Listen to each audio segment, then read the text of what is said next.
trade connections into a thriving economic partnership. Excellencies, it would not be fitting to hold this forum in Singapore without acknowledging the extraordinary transformation story that Singapore represents. Strategic thinking translated into lasting commercial partnership with the Maldives.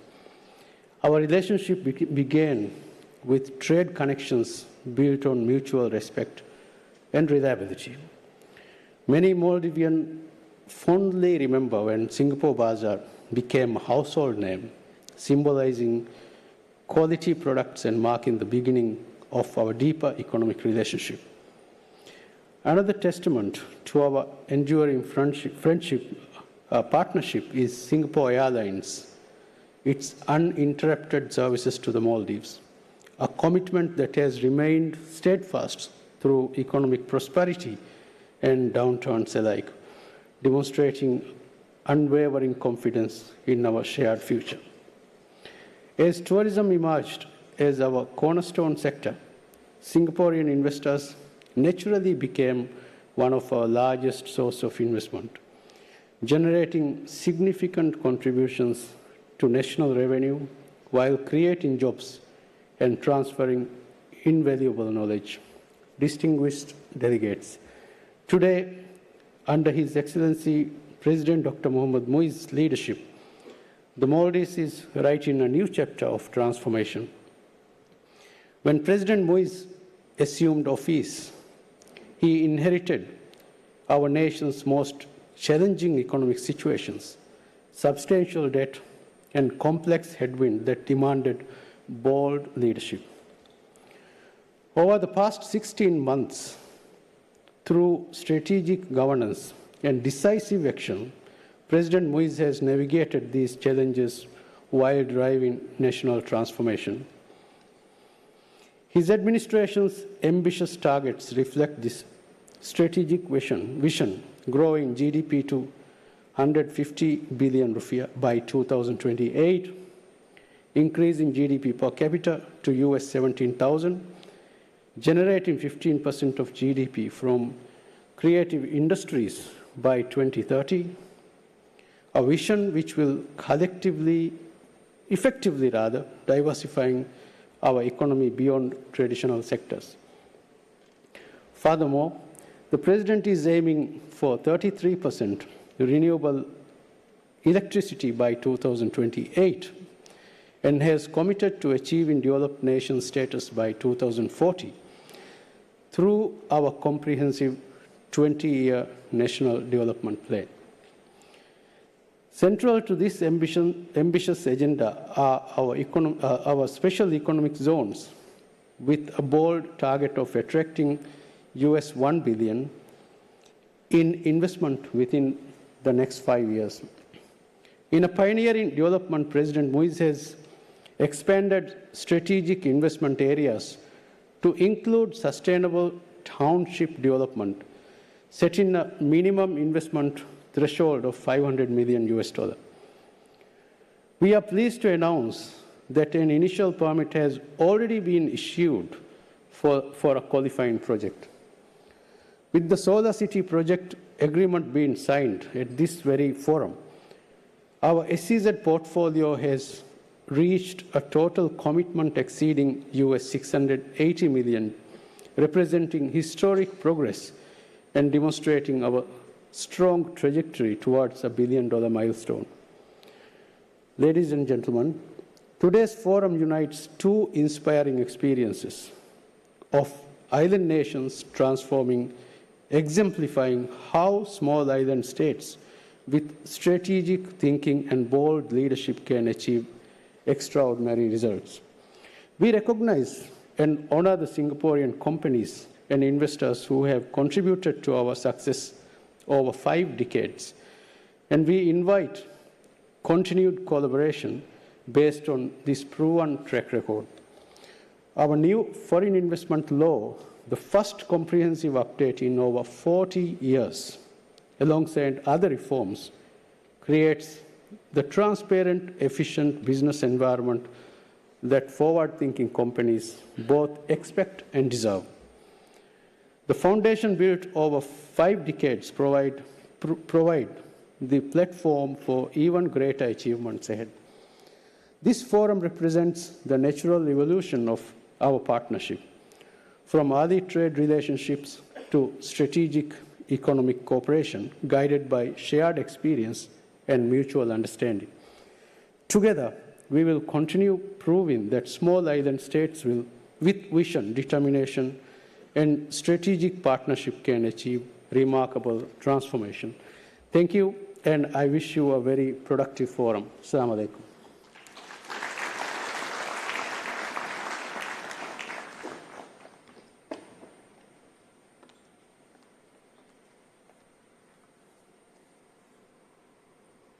Thank you, Your Excellency.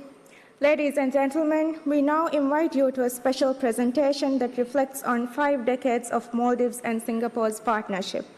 It looks into the future under the leadership of His Excellency President Dr. Mohamed Muiz, and this segment will also highlight the Maldives' national vision and key strategic priorities, including emerging opportunities for investment and collaboration.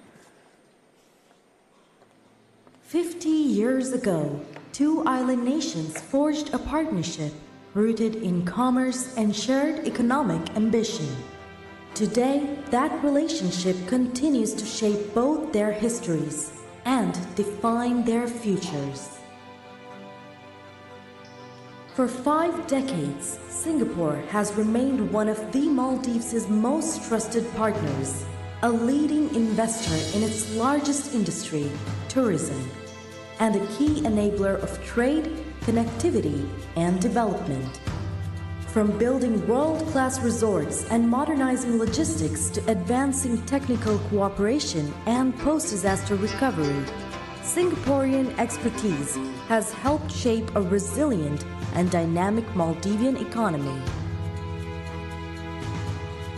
This partnership stands as a testament to shared economic vision built on mutual trust and cooperation, enabling long-term growth, innovation, and prosperity across sectors and generations. By 2040, I wish to see the Maldives as a full-fledged developed nation. A nation that commands respect, is relevant, and one that embodies resilience. A society that is inclusive and just. A country that exemplifies sustainability and democratic governance. With Vision 2040, the Maldives is opening new frontiers for global investment across strategic sectors, including premium tourism, maritime services, real estate, clean energy, and the digital economy. Singaporean investors, with their long-standing presence and proven success, are well positioned to lead in this new era of transformation. The Maldives is not just defined by its natural beauty, it is capitalizing on it through strategic development, world-class tourism, and investor-driven growth. Backed by modern infrastructure, a strategic location at the crossroads of key trade routes, and results-driven national leadership, the Maldives is positioning itself as one of the region's most promising destinations for sustainable investment and long-term opportunity. Over the past 50 years, the Maldives and Singapore have built more than a partnership. A legacy endures. As the next chapter begins, Singapore remains a vital partner in the Maldives' journey towards progress. Now is the time to invest in the Maldives, a nation of opportunity, resilience, and vision. The sunny side of life, where potential meets promise.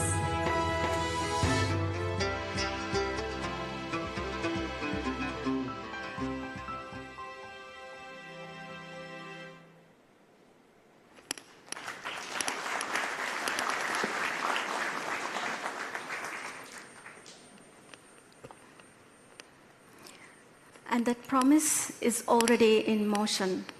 You've seen the vision, Allow me to take you through the momentum behind it. As the video highlighted, the Maldives, under the leadership of His Excellency President Dr. Muiz, is embracing a bold new vision to become a fully fledged developed nation by the year 2040. This is not a distant ambition. It is a focused national strategy already in motion, backed by policies, projects, and partnerships that are shaping the future today. Singapore has always played a pivotal role in the Maldivian story, and as we move into this next phase of our development journey, we believe that the opportunities for partnerships have never been greater. Today, I am pleased to be presenting to you some of the most strategic national projects that are open for investment, each aligned with the Vision 2040 goals and designed to transform our economic landscape. The slide here captures the broad vision guiding the Maldives' urban transformation journey.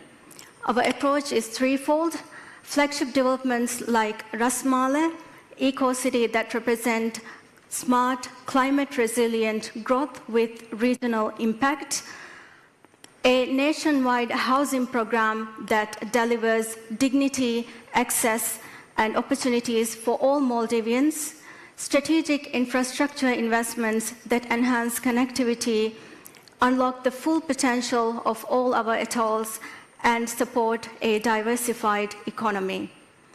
At the core of this transformation is also the expansion of our greatest asset, our tourism industry. Vision 2040 envisions next generation tourism infrastructure, including integrated resort communities, eco-conscious developments, and facilities that support yacht marina and the cruise industry. At the heart of Vision 2040 is the creation of an all-new economic hub, the Ras Malai project, President Muiz's flagship project and our most ambitious urban transformation yet. Envisioned as a smart, sustainable township, Ras Malai is designed to accommodate over 65,000 housing units. To give you perspective, Ras Malai spans over 1,150 hectares, nearly 3 times the size of Singapore's Marina Bay Master Plan area. Looking into the key components driving the Ras Malai development plan, the project is planned to feature residential communities, commercial zones, industrial and institutional zones, integrated transport systems, self-sufficient utility infrastructure powered by renewable energy, and green public spaces. Phase 1 of this project is already underway, with land reclamation actively in progress. The government is committed to deliver an investment-ready land asset and is already making significant investments into the core infrastructure such as roads and essential utilities to lay the foundation for sustainable large-scale development. Investment opportunities for Ras Malai include residential township development, including mid-range to luxury housing, integrated tourism infrastructure such as yacht marina, development of theme parks and waterfront resorts, smart utility services including water and energy and sewerage, as well as sustainable waste management systems, commercial, industrial and institutional zones with opportunities for public-private collaboration in education, innovation and manufacturing services. The project is carefully structured to be flexible, bankable, and attractive to different types of capital, from strategic developers and institutional investors. We offer flexible partnership models from master developers and real estate firms to concessionaires for water and energy services. In short, every layer of this future city offers room for visionary investment. Ras Malai, of course, is the cornerstone of President Muiz's ambitious housing vision, planned to deliver up to 65,000 housing units at its full completion. This program meets demands across all segments, from public housing to premium. Maldives is one of the fastest growing and most underserved real estate markets in the region, powered by real demand, a growing population, and strong government backing. Our immediate priority is to serve to the Greater Mala region, the country's commercial and economic hub, where we plan to deliver at least 25,000 housing units over the next 5 years.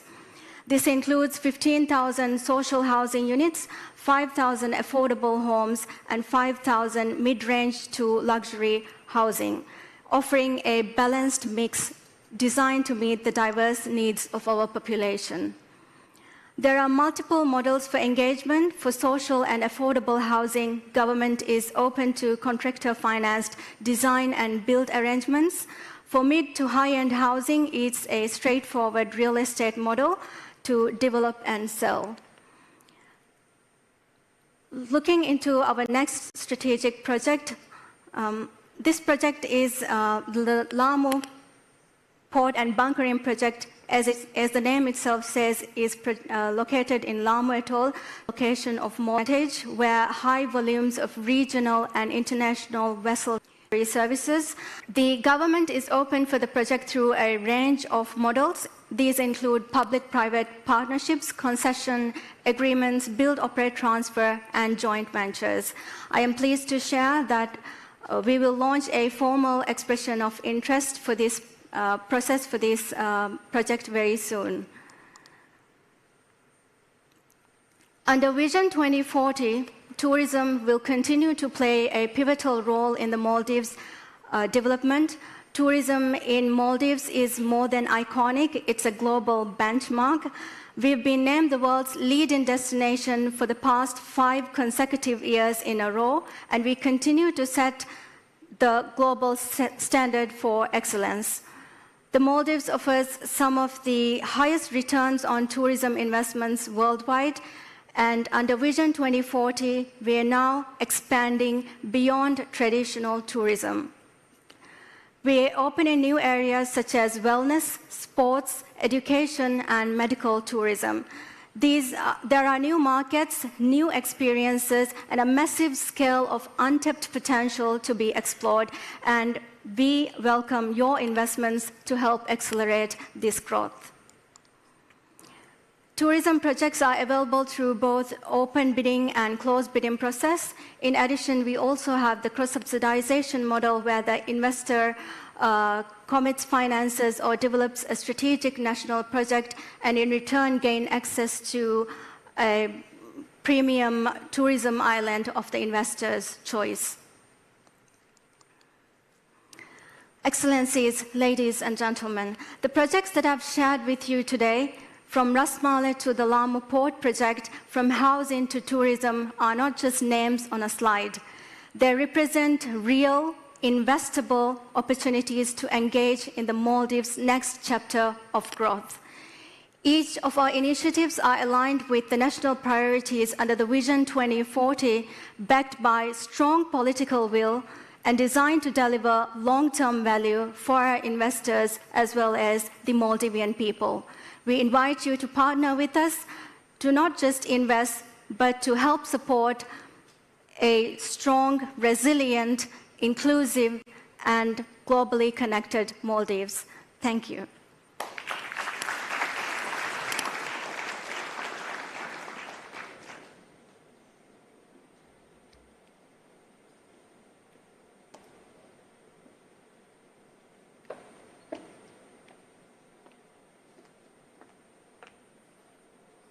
Thank you, Uzma.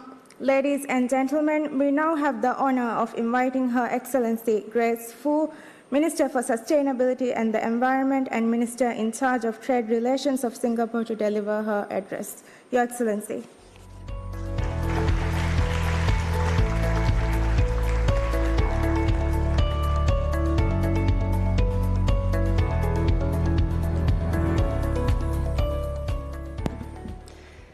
Your Excellency, President Dr. Mohammad Muiz, distinguished guests, many ministers around the table, warmly welcome everyone to Singapore. Mr. President, congratulations for such a beautiful plan and presentation. The beautiful images just made me want to put down everything and hop onto the next flight to your country. It's really impressive plans, and I'm sure many of us sitting around the table here in Singapore would very much like to explore the business opportunities with you. It is with great pleasure that I welcome President Muizu and members of your delegation to Singapore. This year marks a significant milestone as we celebrate the 50th anniversary of diplomatic relations between Singapore and the Maldives. Singapore deeply values our long-standing friendship with the Maldives. As fellow small island states, we share many commonalities. First, we are highly vulnerable to the impacts of climate change. Second, we have limited natural resources. And third, we depend heavily on our trade partners for food and other essential needs. These shared experiences have shaped the way we approach development and international engagement. Our two countries have long supported each other on the global stage. As a member of the Alliance of Small Island States, the Forum of Small States, and close partners at the UNFCCC, Singapore and the Maldives have worked hand in hand to advocate for small states on climate and sustainability, among other issues. The close ties between our people and businesses are another key pillar in our partnership. Singapore companies from the hospitality sector have been long-standing investors in the Maldives, with 50 Maldivian companies have established a presence in Singapore.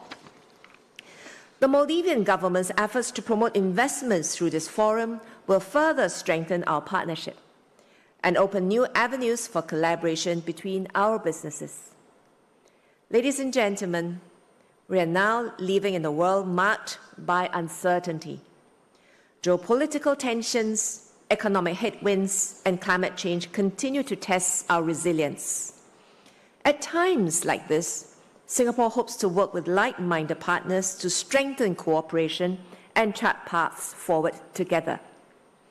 I'm heartened to see that President Muizu's Vision 2040 echoes similar priorities like promoting market access and creating an enabling business environment.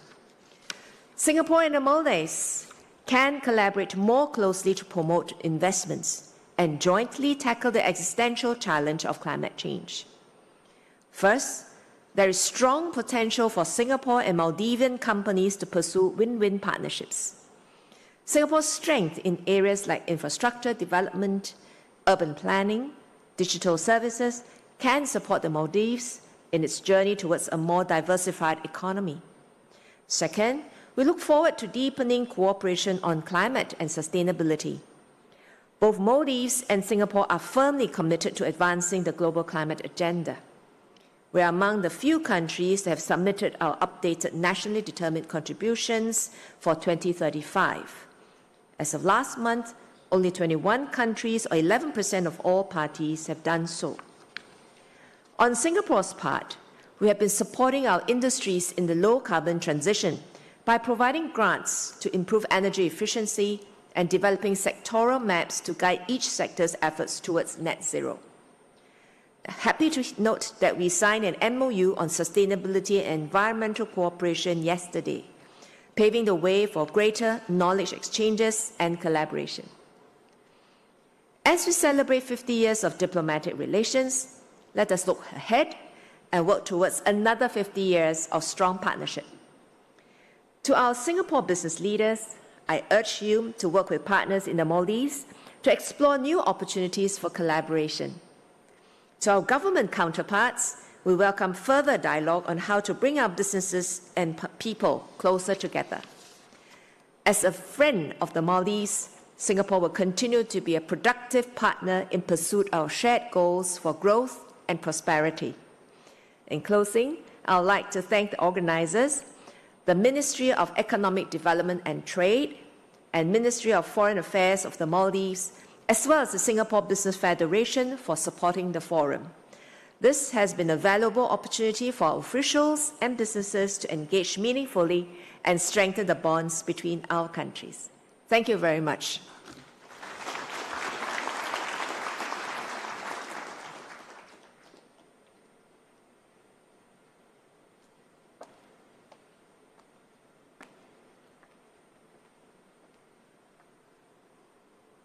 Thank you, Excellency. Distinguished guests, ladies and gentlemen, we now move to a very special part of today's program, the honors ceremony. This year marks 5 decades of enduring friendship and collaboration between the Maldives and Singapore. Along this journey, a number of remarkable individuals and organizations have helped in this story of progress, growth, and shared success. Today is a moment to recognize and celebrate those whose vision, dedication, and leadership have made a lasting contribution to the Maldives. Building strong commercial partnerships and supporting national development across key sectors from tourism and trade to technology and sustainability. Their impact has been both deep and wide. These honorees are innovators, pioneers, and change makers, and their legacy continues to inspire future generations. It is now my great pleasure to present the names of these distinguished honorees whose contribution have helped shape the Maldives' development landscape over the past 50 years. May I now invite to the stage His Excellency Dr. Mohammad Muiz, President of the Republic of Maldives, and His Excellency Mohammad Said, Minister of Economic Development and Trade, will accompany the President to the stage.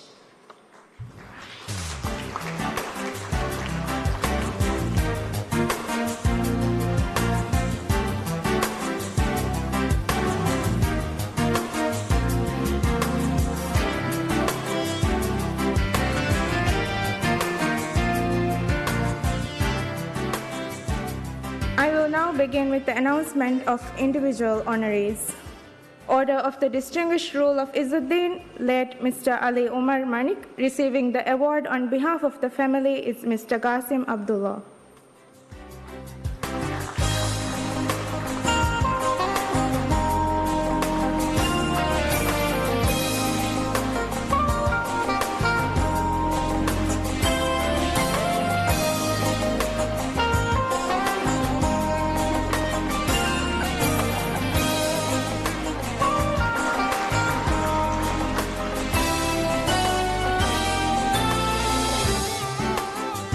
Order of the Dignified Rule of Khalafan, the late Hussein Abdullah Maharishi Hussein Khalagafan. Receiving the award on behalf of his family is Dr. Irfan Ahmad, nephew of late Hussein Abdullah.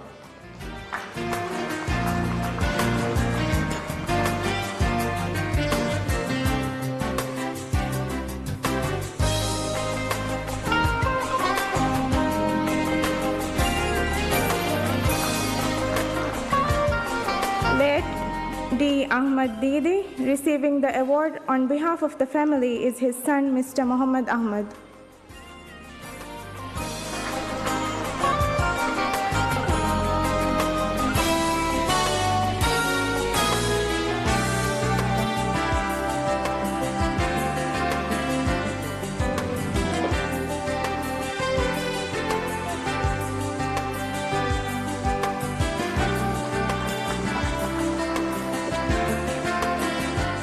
Late Muhammad Adam Manik, Sarang Muhammad Khalagafan. Receiving the award on behalf of the family is Mr. Adli Rashid.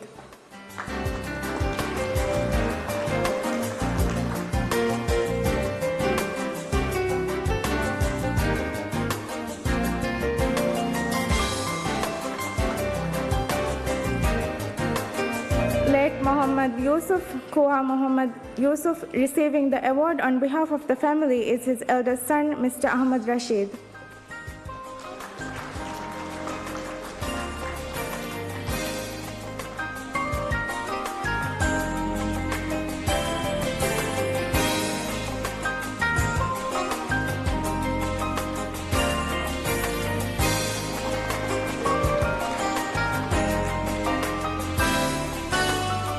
Muhammad Saleh. Receiving the award on his behalf is his son, Mr. Abdullah Saleh.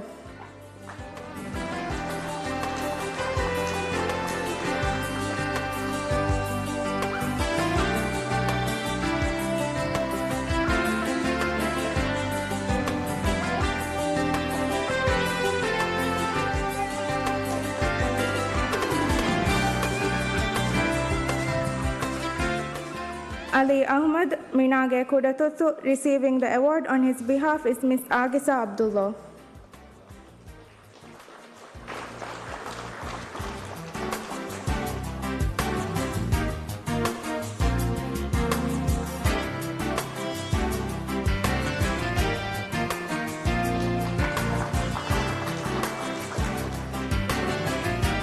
Malla Ahmad Nasir. We will confer the award to the recipient later. Muhammad Shahdi Anwar, receiving the award on his behalf is Mr. Zain Shahid.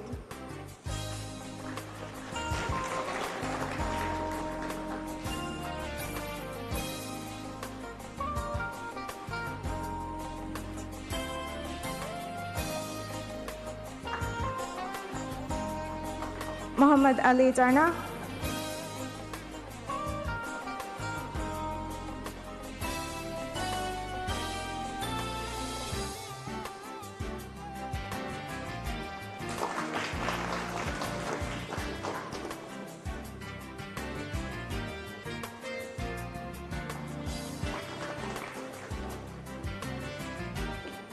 Mr. Shoaib Shah.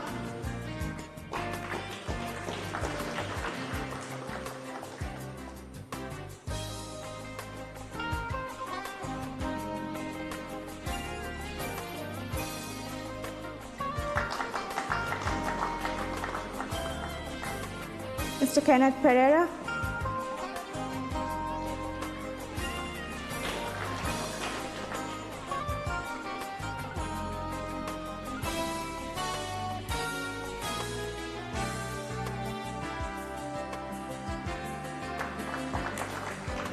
I will now proceed to announce the names of the companies receiving the recognition awards.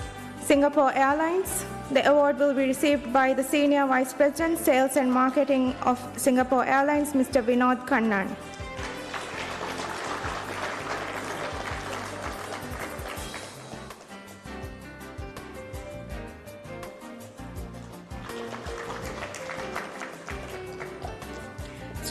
State Trading Organization, STO. The award will be received by the Chairman of the State Trading Organization, Mr. Amir Mansoor.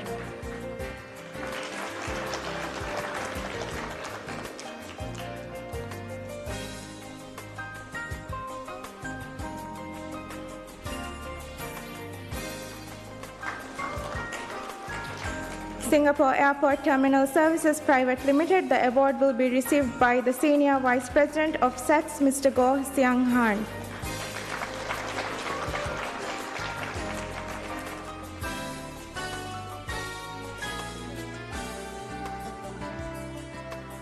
Pontiac Land Group. The award will be received by the CEO of Pontiac Land Group, Mr. David Sang.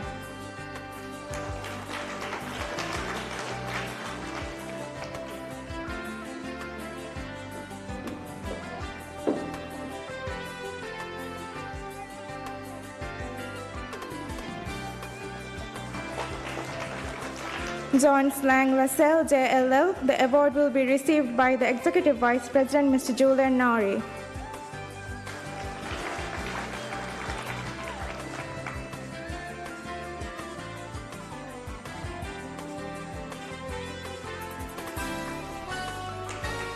Bonwest Holdings Limited. The award will be received by the Director, Mr. Stephen Long.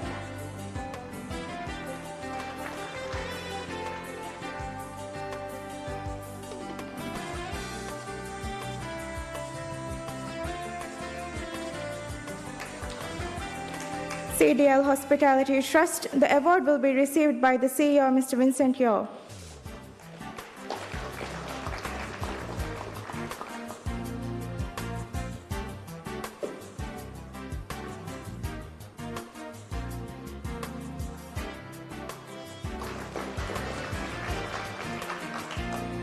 Villa Group. The award will be received by the CEO, Mr. Ibrahim Siad Qasim.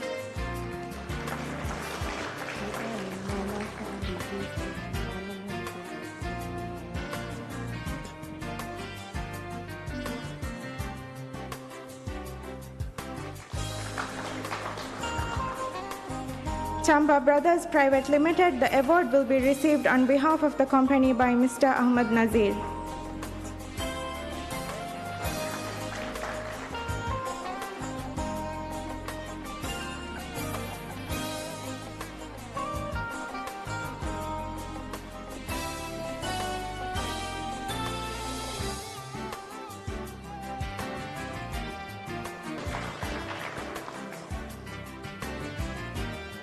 Hotel Properties Limited, the award will be received by VP Business Development Asset Management, Mr. Gan KL.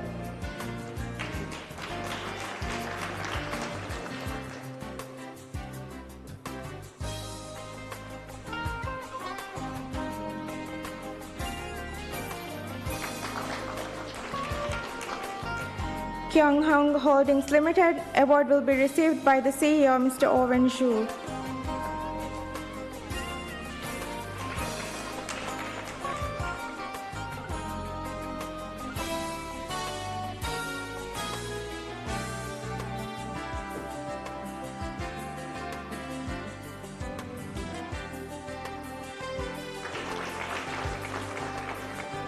Crescendas Group, the award will be received by the Managing Director of Canary Resorts, Mr. Tiong Keh Min.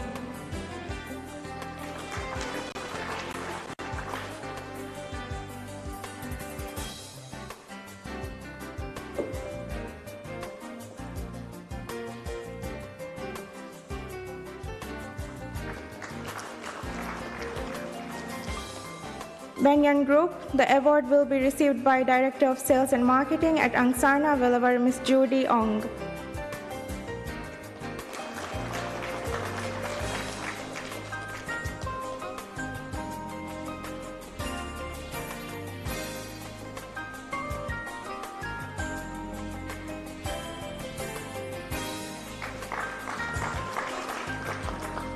Mr. Malla Ahmad Nasir.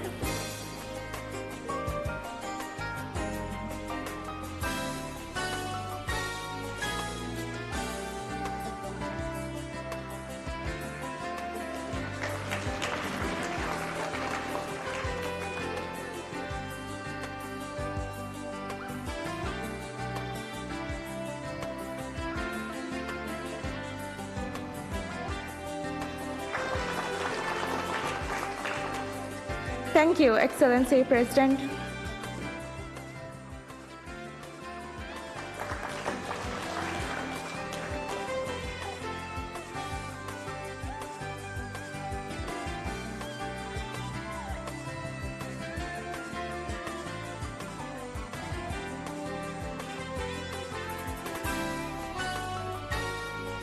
We would now like to acknowledge the award recipients who are unable to join us today. These awards will be conferred in absentia: SC Capital, Chip and Sang, DBS Bank, UOB, OCBC, Universal Group, Chiutang Group, late Diddu Ibrahim Khalegafan, late Adam Shukri, Mr. Muhammad Wahiddin, Mr. Hassan Zahir, and Mr. Ismail Hilmi. Let us give a warm round of applause to the recipients. We now proceed to a major highlight of the day, the signing of a strategic agreement that directly supports His Excellency President Dr. Mohammad Muizzu's Vision 2040. The services contract between the Government of Maldives and Henley and Partners, the global leader in citizenship and residency by investment, marks a major milestone as the Maldives embarks on its first ever initiative of this kind. Anchored in Vision 2040, which sets out clear priorities to diversify the economy and unlock new engines of growth, this program is designed to attract high net worth individuals to our shores, driving a new era in estate investment while generating benefits across tourism, services, and the broader economy. The wealthiest, the most successful people are generally international. The world is becoming an ever volatile, ever changing place, changing much faster than it did before. There's a class of person out there now who's actually rapidly adapting to the changing environments. The world is moving to global citizens. Henley & Partners is a unique firm that is addressing the needs of this global citizen. Like so many times in life, you don't get aware of the need until you really ended up in a situation, then it's too late. It's quite useful to have just options. Ultimately, quality of life, education, mobility, security, and tax. In this international and global world that we're in, these are the tools you want. Truly the ultimate symbol of freedom. Yes, being free.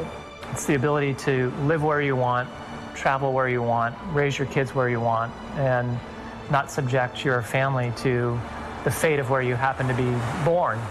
you actually get to choose. I find that Henley & Partners are a professional company, but they're also very approachable. Very open communication. It's like you know somebody for 30 years. Always starts with an initial meeting where we really establish whether we are the right people to deal with and whether the client is right for us. Well, from the point of view of the clients, and I've heard this from so many of their clients, the word family just comes up over and over again. It doesn't feel so much like going and talking to a professional services firm. It feels like a family. And what we found is when we turn to Henley & Partners is we get the answers right away, and it's straightforward, and the timelines are condensed dramatically, and that gives us very much a sense of comfort that we're in good hands and we're with people who know what they're doing. It's a fantastic kind of all-encompassing service that you get when you come to Henley & Partners. They know what they're doing. They're professional, efficient, courteous. They are providing a true service to these global high net worth individuals that are concerned about taxes, concerned about their freedom, concerned about the safety of their family. And that's what Henley & Partners offers our clients, and that's what Henley & Partners helps create and construct for governments. The fact that they have so much experience actually working with governments to set up these investor schemes means, A, that they understand them back to front, because they've designed many of them themselves. I mean, they're there working with the governments to create them. Henley & Partners is really the firm that created this industry, pioneering many of these programs. I'm not aware of any other company that has the knowledge of both sides of the equation so deeply, so intimately, that they can really claim to be experts on both sides. That's what Henley & Partners does, and we do it very well.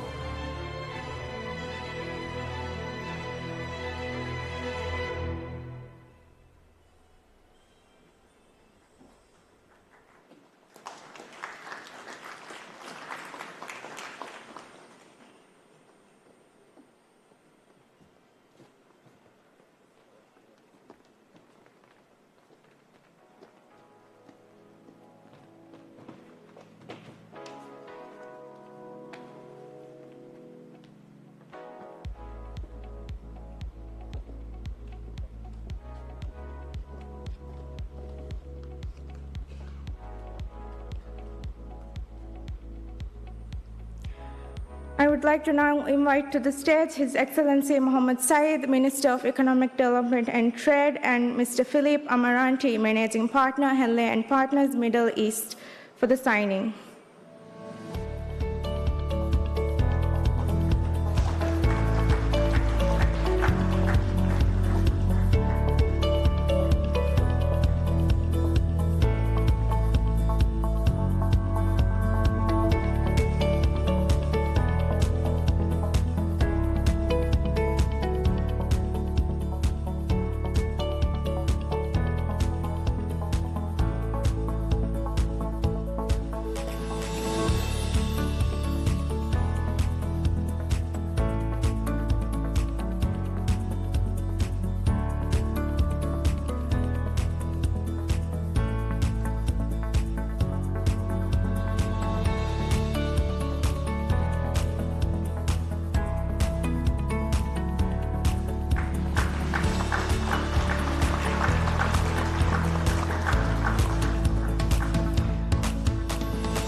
Thank you, Minister Saeed, and thank you, Mr. Amaranti.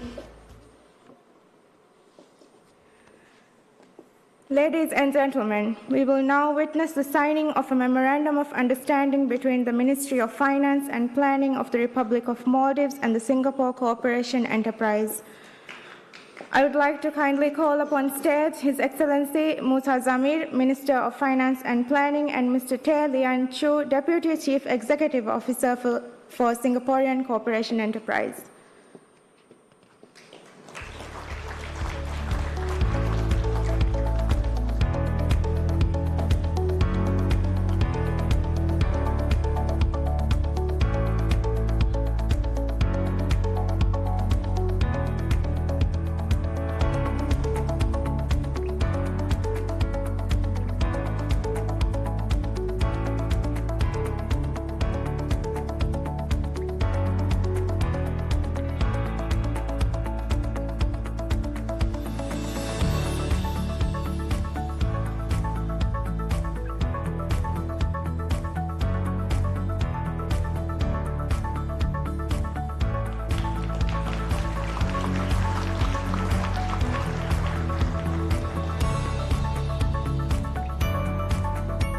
Thank you, Minister. Thank you, Mr. Chu.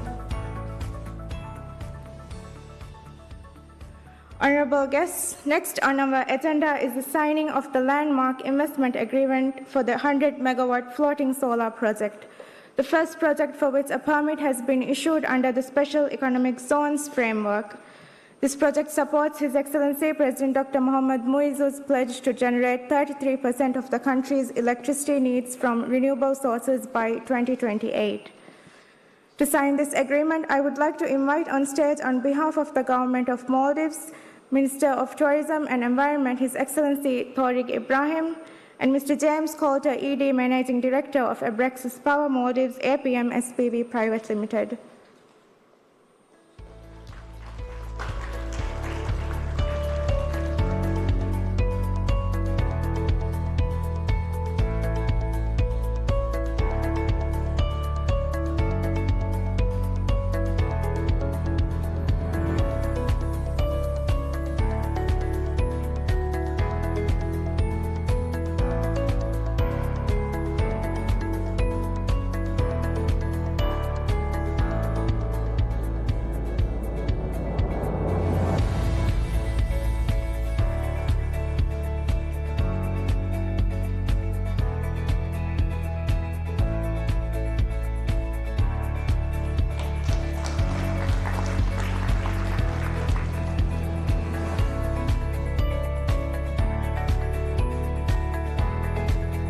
Thank you, Minister. Thank you, Mr. Edie.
Ladies and gentlemen, I now invite His Excellency Dr. Abdullah Halil, Minister of Foreign Affairs of the Republic of Maldives, to deliver his remarks.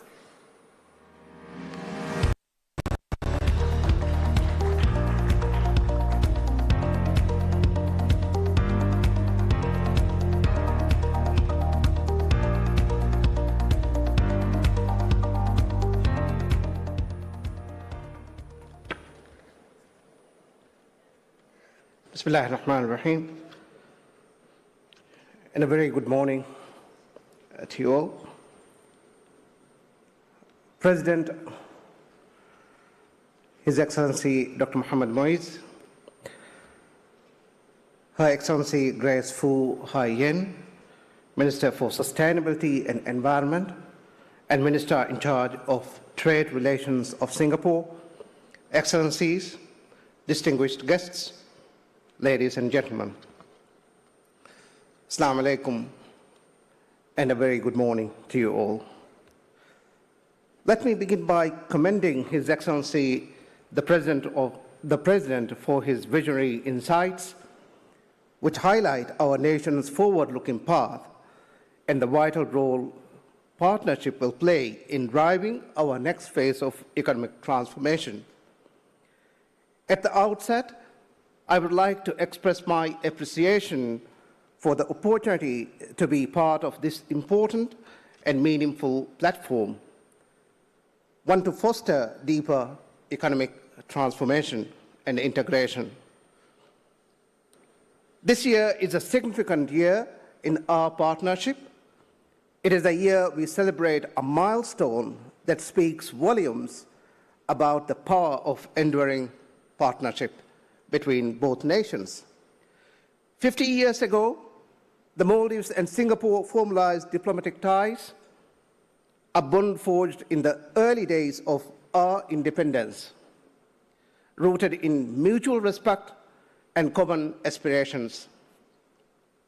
Our nations joined the United Nations on the same day in 1965.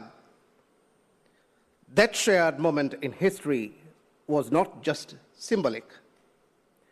It was the beginning of a journey marked by trust, collaboration, and a shared commitment to global peace and progress. Over the last half-century, Maldives-Singapore ties have evolved from cordial friendship into a dynamic economic engine. Trade that once centered on basic commodities now spans aviation, hospitality, logistics, digital services, and green technology. As evident from today's recognition segment, just now we have witnessed here, we can dwell on many success stories of Singaporean investments in the Maldives. These ventures have created jobs, transferred skills, and crucially helped both our small states. In fact, Maldives is a large ocean state, as our president has been saying, punched far above our geographic weight in global markets.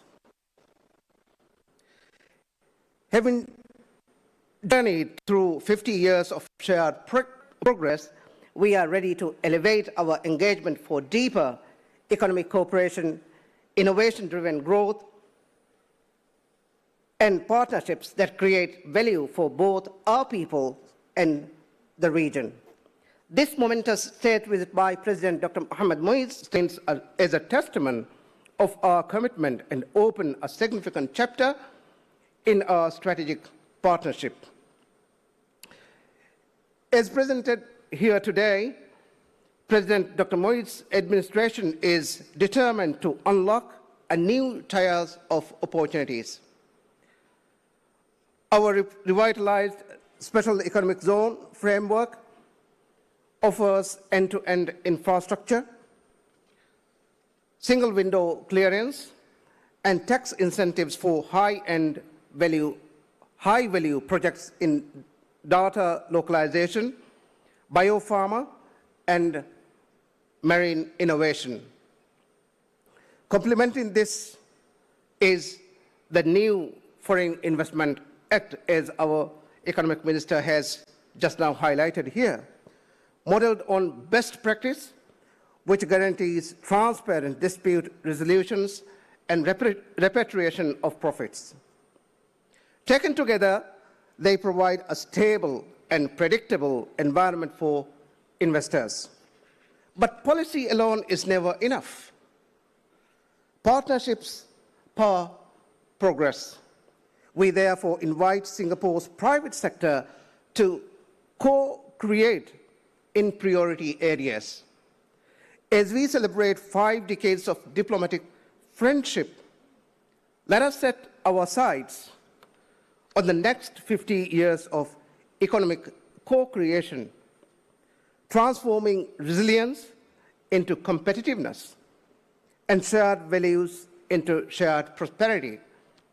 Together, Maldives and Singapore can demonstrate that small states, when united by trust and vision, are capable of truly outside outsized impact. I thank you all.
Thank you, Excellency. The next segment is the high-level panel discussion, From Foundation to Future, Deepening Investment Partnerships in the Maldives. This session brings together leading voices in business and government to explore the evolving investment landscape and future opportunities in the Maldives. To guide today's conversation, I am pleased to invite our moderator to the stage, Ms. Nuha Mohammad Riza, Chief Executive Officer of Invest Maldives.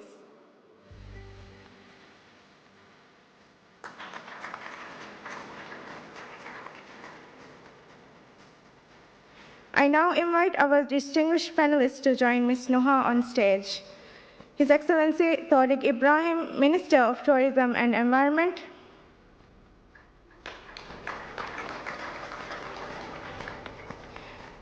Mr. David Sang, Chief Executive Officer, Pontiac Land Group.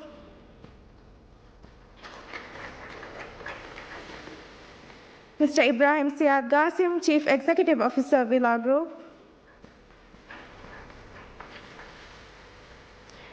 Mr. Thomas Adama, Managing Director, Ariel Bank, Asia.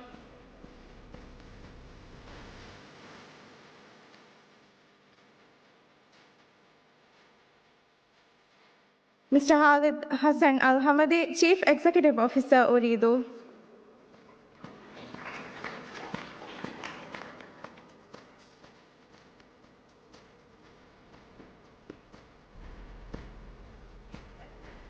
Ms. Nuha, the stage is yours.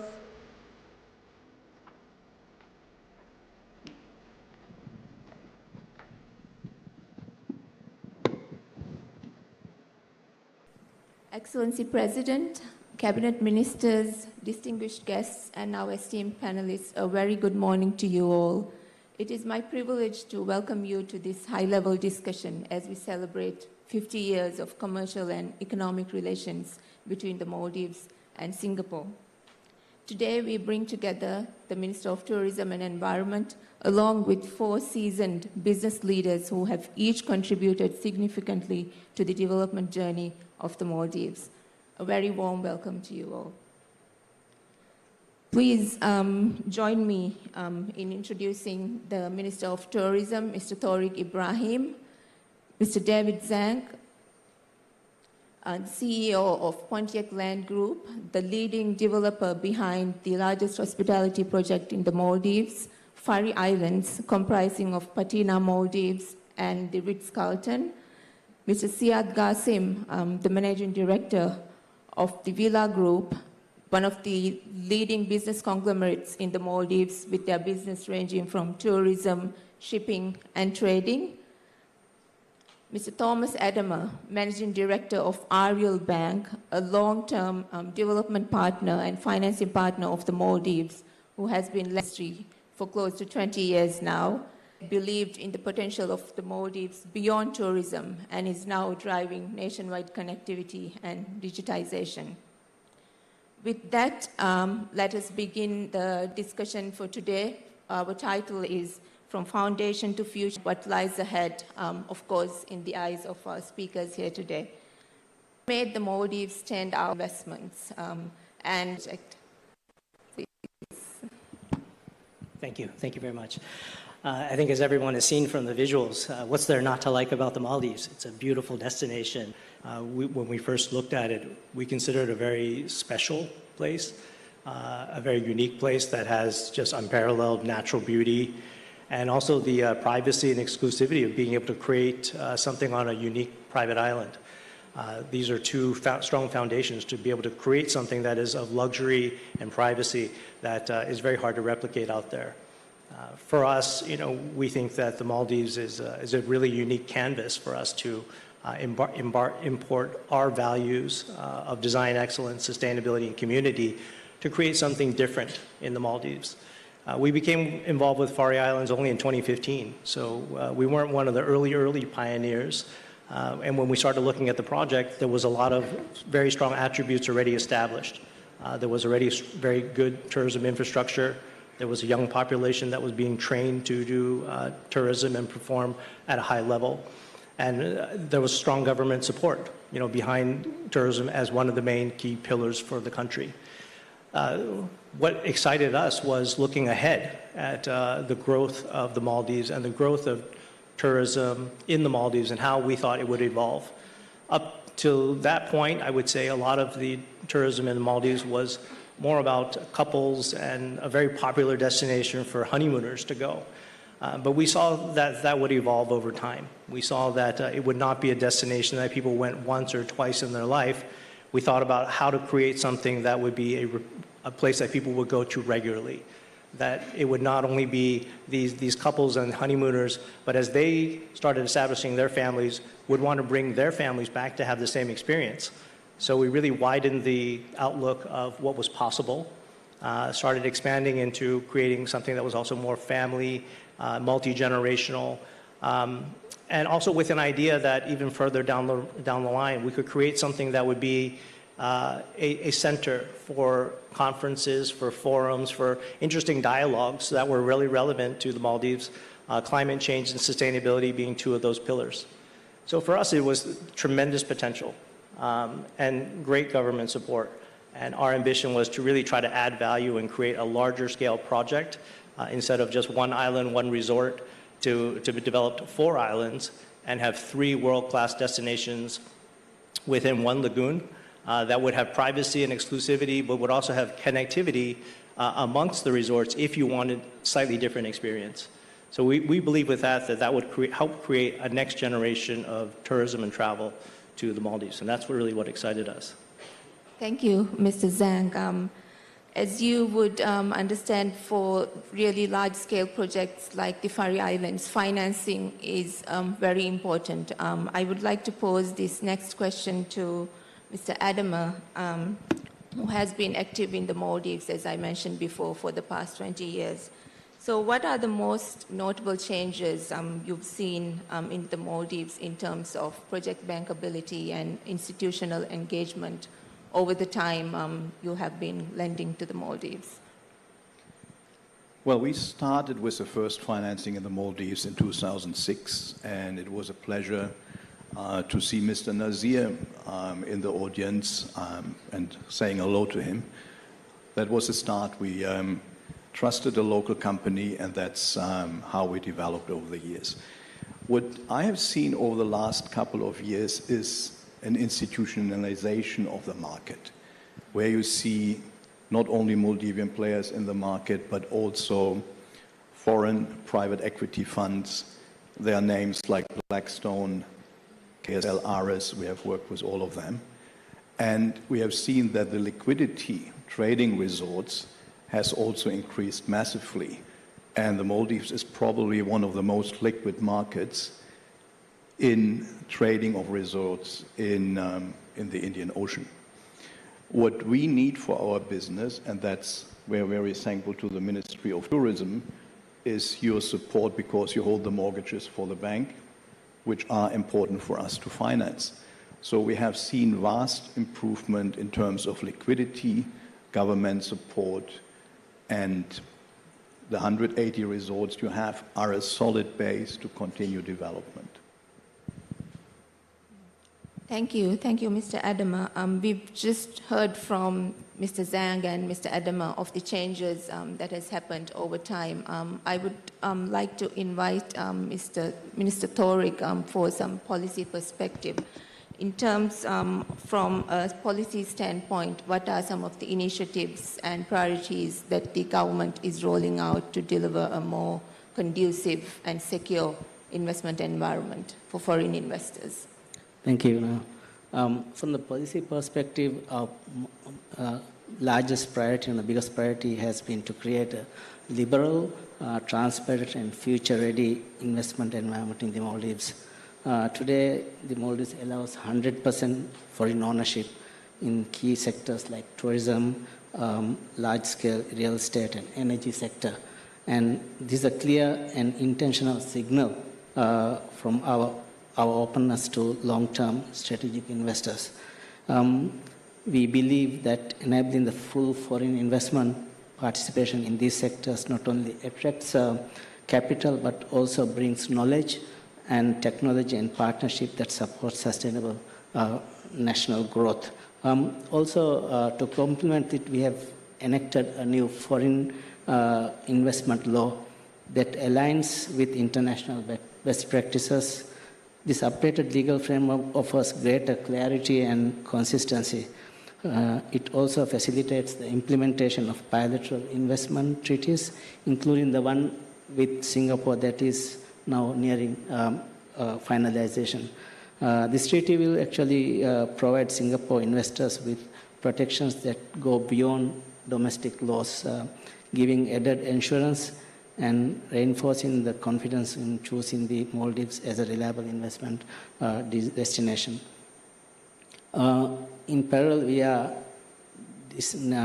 digitalizing the key aspects of our business environment, from approvals and registration to access to public services, to ensure that setting up and operating businesses in the Maldives is simpler, faster, and more predictable. Moving on, perhaps the most importantly, this government is focused on providing long-term visibility to investors. President Dr. Mohamed Moi's Vision 2040 lay out a very clear forward-looking roadmap for the Maldives, centered on diversification, resilience, and sustainable development. So these are the key areas that the 2040 vision by the President, Dr. Mohamed Moi. For investors, the clarity of direction is invaluable. It means that long-term business plans can align confidently with national priorities and contribute meaningfully to the country's future. Moving on, specifically on the tourism sector, I should note that tourism is the backbone of our economy, contributing nearly 30% of our GDP and over 60% of our foreign exchange earnings. In 2024, the Maldives welcomed over 2 million tourists, and 8.9% increase from 2023.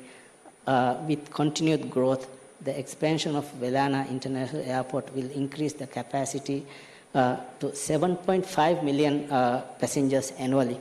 Additionally, we are also investing in and upgrading in international airports in the north and south of the country. We are on track to achieve our 2025 visitor target of 2.3 million tourists. The first quarter of this year, arrivals reached to 777,220 tourists, representing a 7.3% increase compared to the same time last year. and we reached 1 million visitors in record time this year. Last month we reached. So recently the President, Dr. Mohamed Moiz, made 2 key announcements that may be of interest here. First, introduction of targeted concession and incentives to unlock the tourism potential in atolls that are currently have few resorts. Secondly, to facilitate halal tourism and be a leader and benchmark in this. For both policy goals, we will be pursuing multi-pronged approach of targeted concessions and incentives, coupled with ongoing public sector investment into infrastructure, human capitalism, and destination marketing. The first policy I've just outlined focuses on 6 atolls, that is Halif, Hadal, Shaviani, Tha Atoll, Lam, and Addu City. Each offers pristine natural environments and significant long-term value for sustainable tourism. To encourage private sector participation in these emerging destinations, the government has introduced a comprehensive package of investment concessions. This includes reduction in lease acquisition costs, flexible lease payment plans, expanded duty exemptions for construction, and deferral and waivers and rent waivers for projects that being operational before the grace period. These measures are not only financially attractive, but also provide operationally flexible for resort developers. For the second policy, the government also taking deliberate steps to diversify Maldives tourism offering through facilitating halal tourism. 1 island in each of the 6 atolls that I have mentioned, 6 targeted islands have been designated for the development of Muslim-friendly resorts with exclusive incentives provided to support this segment. This again includes flexible payments options, additional reduction in lease acquisition cost, increased duty exemptions for construction, and rent waivers for projects that begin operation before the grace period.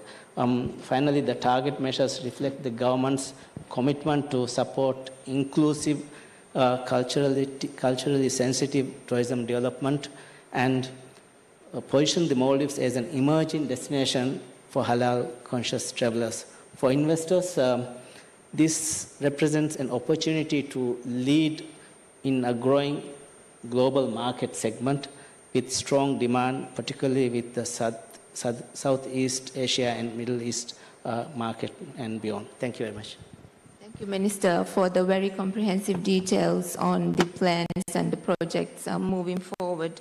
I think it's very reassuring to hear about the bilateral investment treaty with Singapore, especially for the Singaporean investors investing in the Maldives. Now to try and bring in some local perspective, Mr. Siad, my next question is for you. As we talk about long-term development, public-private partnerships become very important. In your experience, what makes these partnerships work, especially in the Maldivian context? I think there are a few really good examples of how they've worked very well, especially with our airport and the venture with SETS, where HIH and in-flight catering, there was a JV and it's still continuing. And then if you look at a couple of examples like Islamic Bank or even Dirago, historically you come in with the right capital and expertise, and there's a transparent, good governance practice in terms of making those arrangements, then you kind of see it sustaining. But of course, there were instances where perhaps transparency was not as it should have been. But generally, I think where you have fair expectations from both parties, and there is a mutually successful path forward. Yeah. Thank you, Mr. Siad. When we talk about long-term development with public-private partnerships, digital infrastructure will definitely play a crucial role. Mr. Khalid, as the Maldives moves towards Vision 2040, how do you see connectivity attracting investment and innovation and also driving inclusivity in the overall growth of the Maldives? Thank you. Nowadays, any business investor, they will not invest unless there is a very well independent infrastructure, technology infrastructure for them to start the business. And in Maldives, the infrastructure is one of the best in the globe if you do the benchmark. There is 2 operators in Maldives, Durago and Ooredoo, and they built this network.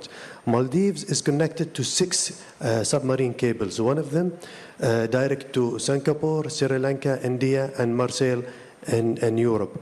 And also the data center, which is also very important for investment and for the future project. For us, for example, in Ooredoo, we do have our data center and our disaster recovery.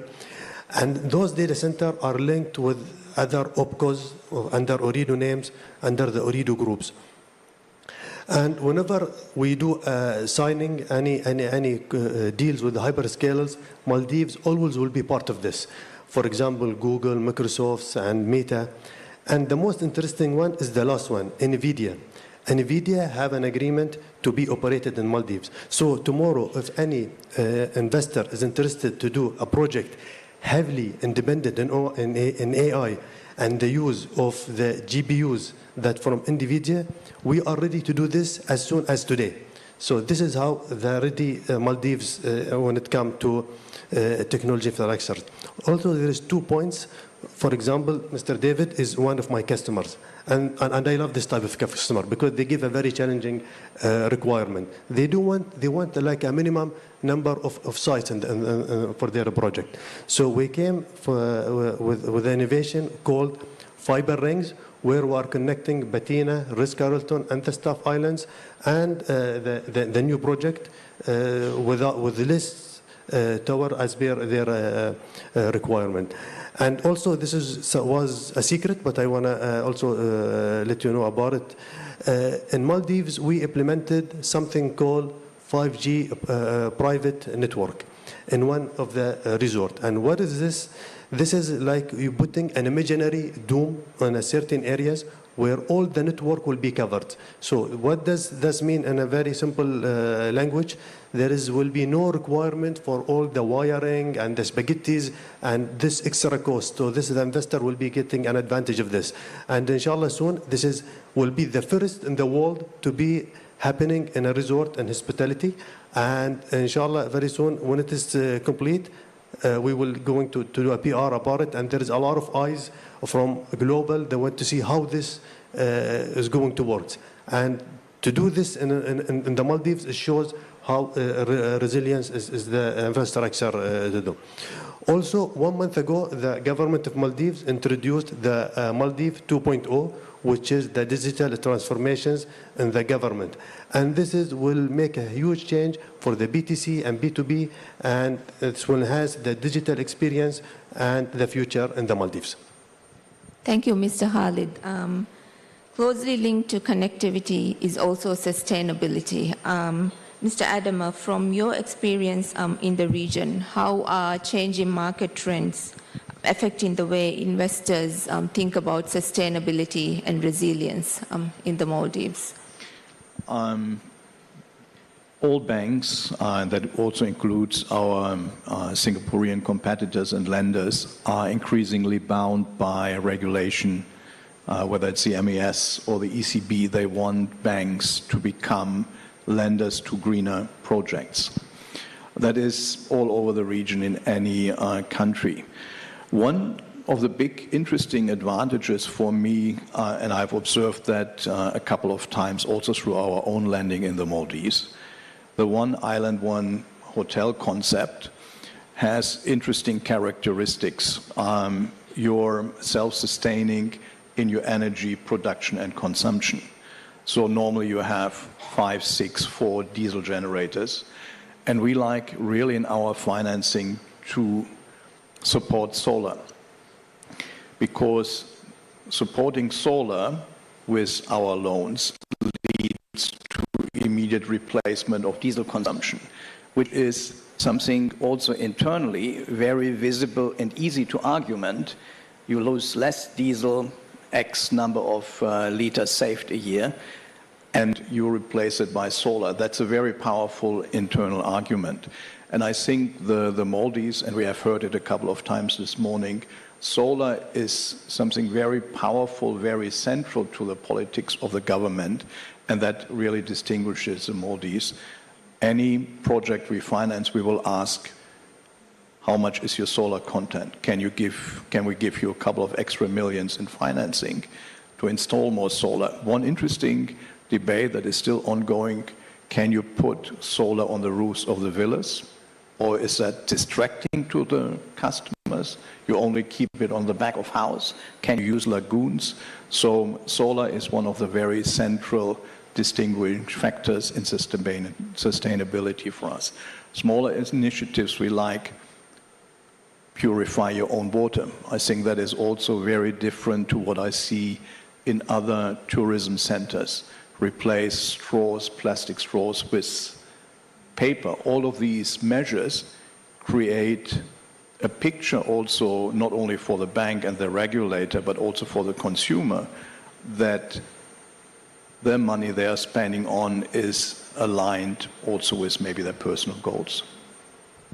Thank you, Mr. Adama. You're absolutely right. For a small island nation like the Maldives, where most of our energy production is met through diesel, solar production and renewable energy has become very important. And as you all would have seen, we just signed the first SEZ project to deliver 100 megawatt of floating solar in the Maldives. This is also closely aligned to President Moise's Vision 2040. So my next question to Mr. Zhang, President Moise has laid out a comprehensive plan for the country to become a developed nation by 2040. How do you see this vision creating new opportunities in the real estate and tourism sector? And what are those lessons that can be drawn from your current project in the Maldives towards this vision? We see everything working really well together. I think the idea is that tourism will always be a fundamental pillar, I think, for the Maldives, but it's also to just expand that into other areas to allow the vision for 2040 to happen. So anything that connects the Maldives more with the international community, more seamlessly, more easily, will definitely be a boost to tourism. So one of the things we discussed at our table was the new airport, which is opening this month. Clearly, that is going to provide greater access, greater capacity, and greater ease of just traveling to the Maldives, which should increase the tourism. We're very excited about the new initiatives going into digital payments and infrastructure as well. It allows international travelers, once again, to just remove the friction of using the payment platform in their own home country, also in the Maldives. Anything that can facilitate greater connectivity and also less friction with regards to transacting in the Maldives is wonderful. We think that they will continue to expand the demand for tourism in the Maldives. And with that, that will bring in new developers who are excited about the opportunity, who we hope will continue to innovate to meet the growing demands and the changing demands of the market. And I think that's where the innovation is going to happen in terms of tourism, services that are currently not there but will be required to meet these demands. And that, I think, will really help the tourism sector in the Maldives as an attractive destination continue to just grow and change and evolve with changing trends in the world. So we're very excited to see everything come together.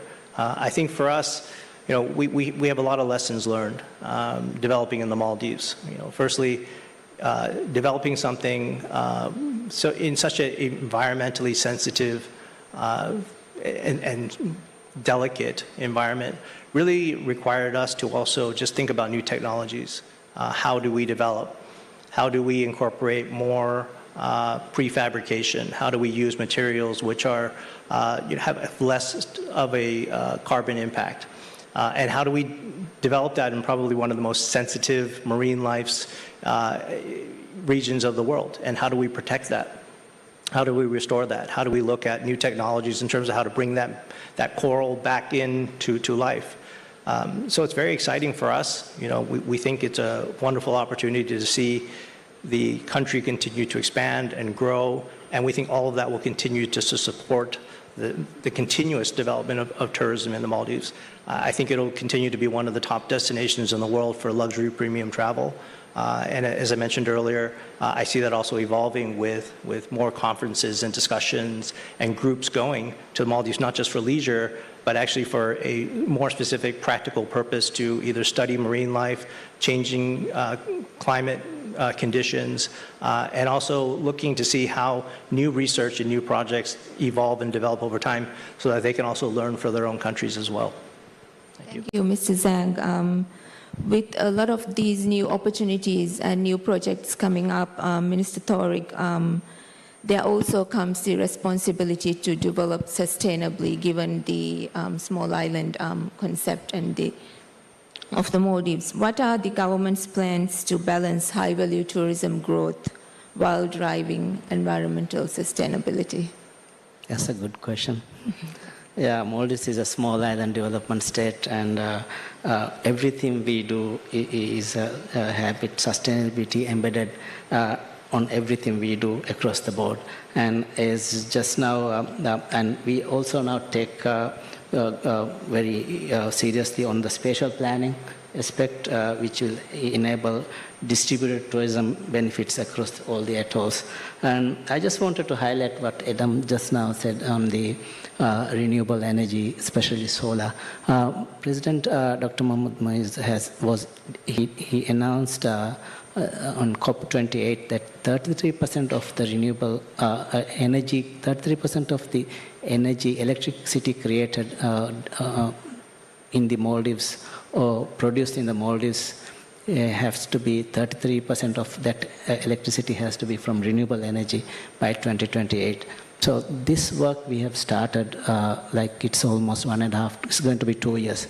Last 2 years we have achieved from 2028 up to today, we have installed 20 megawatts in the country, renewable energy. But having said that, the main stumbling block is the financing of renewable energy. So it was, I think, heartening to hear that what you have said just now. I think if you have good financing opportunities, especially for the resort sector, if the resort sectors can achieve the 33% with the financing available, so then I think we will get to that target very fast.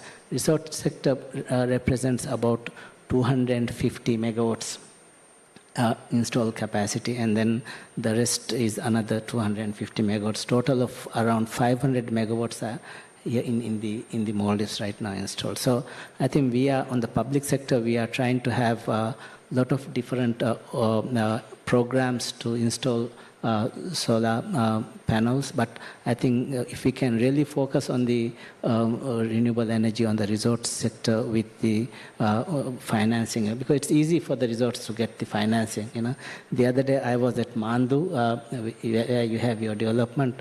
I saw the 3 megawatt plant there. So I think a lot of private sector investments are going into the renewable energy. So that I think we need to continue, and if we continue this, we will definitely save a lot on the import of fossil fuel, diesel fuel. We have around 13 to 15% of our GDP is spent on importing fuel. So if we can actually spend that money on some other development areas, then it will be better for our country. So that is one area that I would like to highlight. And then the other area is that the resorts has been maintaining their reef, lagoon and reef very well. You know, so that's the thing. I think we need to continue that and have we are planning to have a certification process where if each resort can maintain the reef system to a certain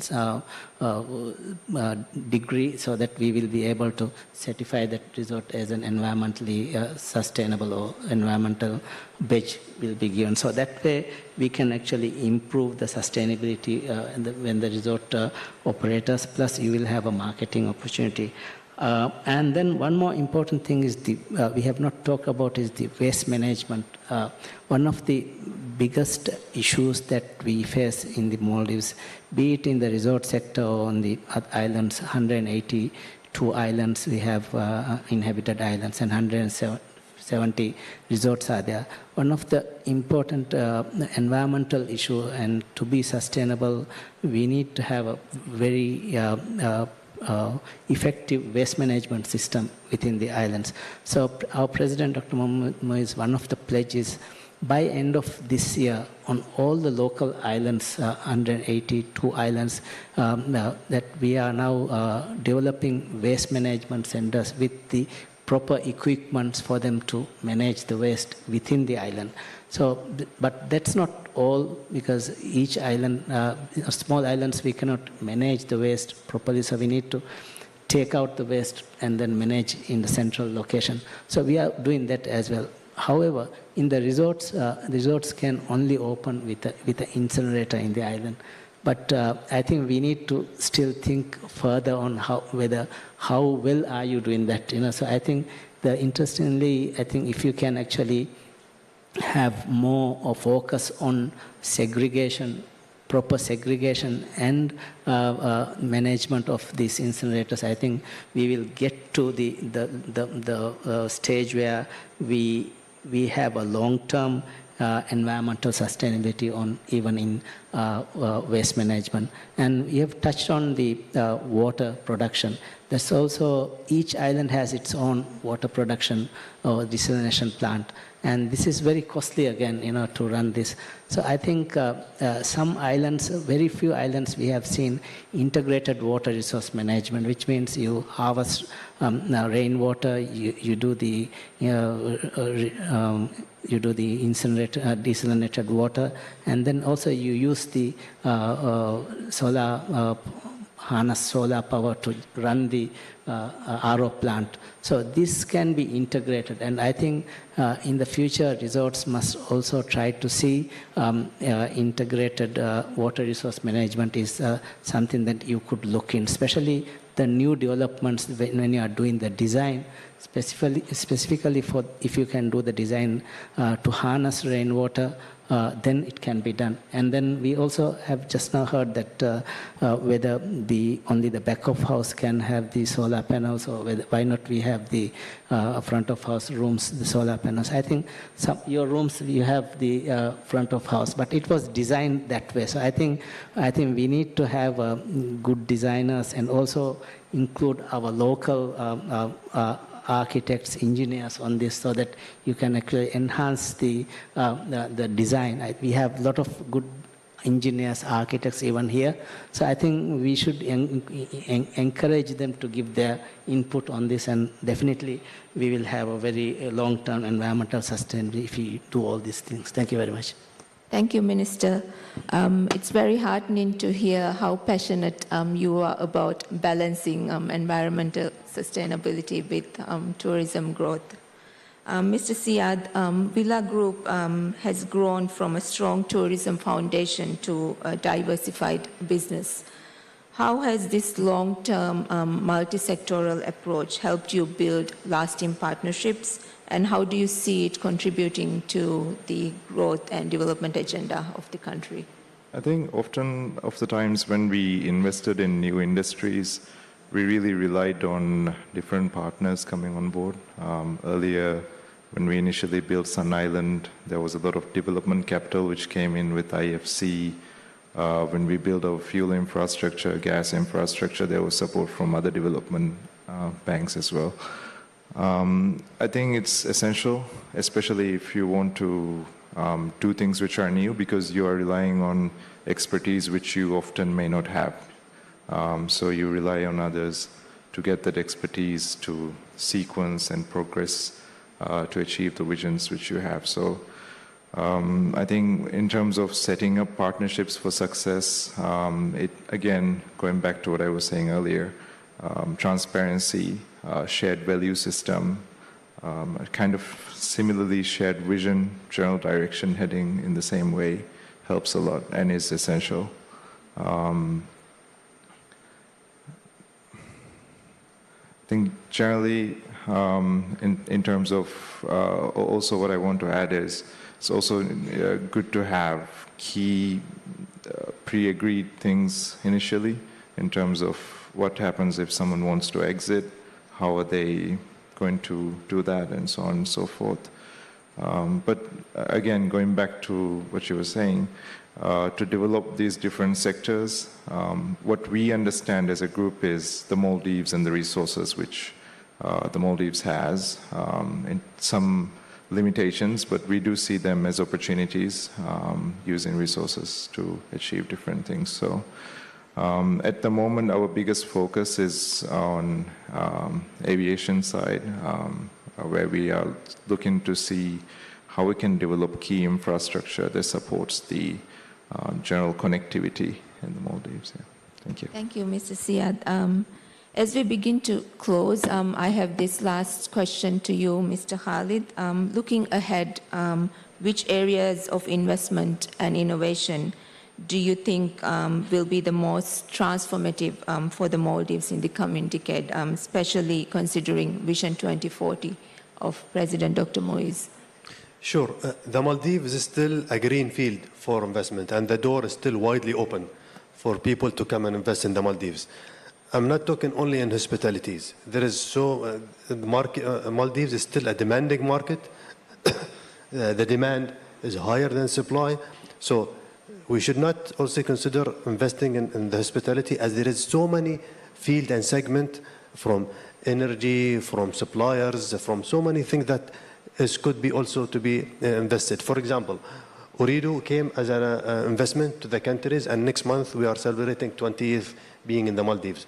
So, but it's still, until today, it still is very promising markets, the stabilities and the government support, and this is what any investor will be looking for is available in the Maldives.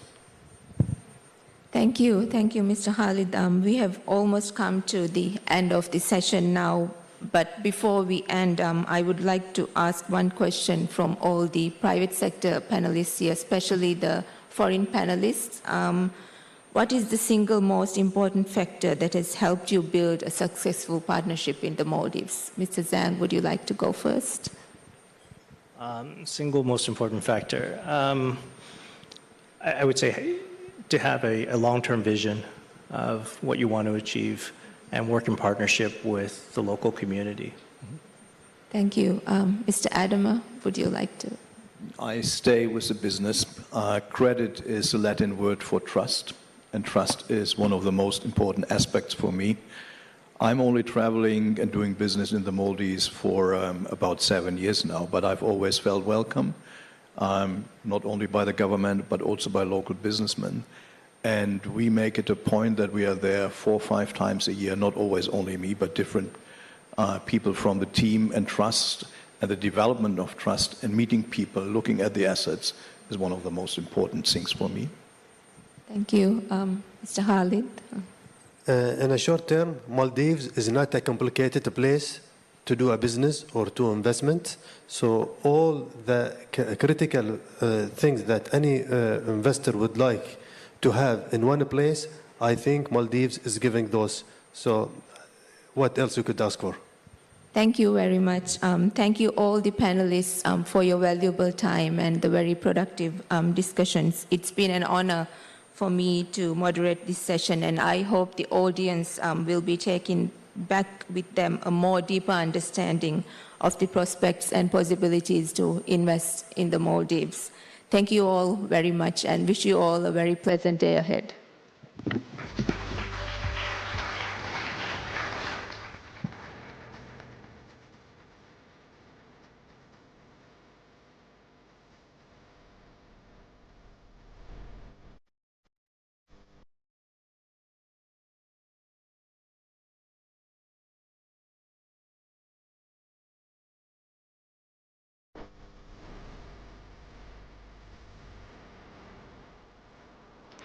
Thank you, Ms. Nuha, and our panelists for the engaging session. Distinguished guests, this concludes the formal proceedings of the Maldives-Singapore Business Forum. We extend our sincere gratitude to His Excellency, the President, the Honourable Ministers, our esteemed panelists, and our valued partners, the Singapore Business Federation and Hotels and Resorts Investments. We also thank all distinguished participants for your presence and engagement in today's forum.